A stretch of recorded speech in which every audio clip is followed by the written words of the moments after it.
Ditët pas përmbytjes I kaloi me kurajo, por nuk mundet më. Njeriu është pe gjaku dhe mbaron në një moment. E kuptoj. U demoralizuat? Po jo ne akoma, unë po jap kuraje çunave, në sy çunave unë nuk e jap veten. Kjo është pasuria që Xhemil Hamataj në fshatin Kafaraj bashkë me 2 djemtë e tij e humbën brenda një nate. Sera të tëra me lule shtrydhe u shkatruan. Një forcë të tillë nuk ja kishin njohur Vjosës. Mbaj mend në 71-shin kam qenë 18 vjeç. Ka ardhur deri këtu lart. Deri këtu lart, po. Unë 18 vjeç dhe kaloja unë këtu, domethënë. Jo kaq.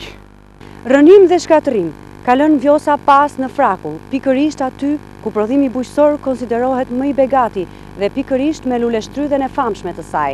Nga 40 hektar sera të përmbytura, 34 ishin me lule shtrydhe.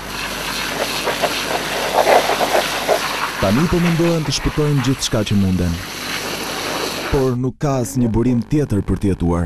Gjithçka e kishte investuar këtu. Të tjera neve nuk kemi. Asnjë të ardhur nuk kemi. Në të tëra drejtimet s'punon dot. Kështu që të merresh me një lop, merresh me një çik grur, me çik ashtu, ne kishim hedhur këtu dhe të fitonim. Xhemil Hamataj ka marrë para borxh për të blerë naftë për pompat e ujit. Këstin e fundit të kredis e pagoi në 4 shkurt, kur Vjosa I kishte rënuar investimin e 3 viteve. Jemi zero, me borxh po punojmë.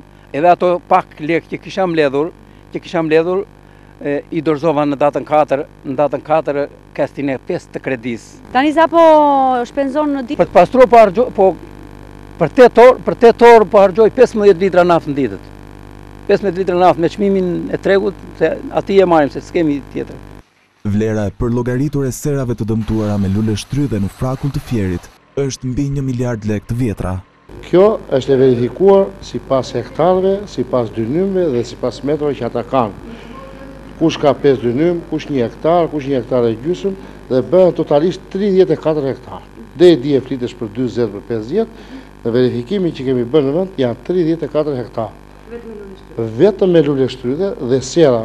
Vërshimi I Vjosës ndodhi në ditët e para të prodhimit dhe shitjes së lule shtrydheve.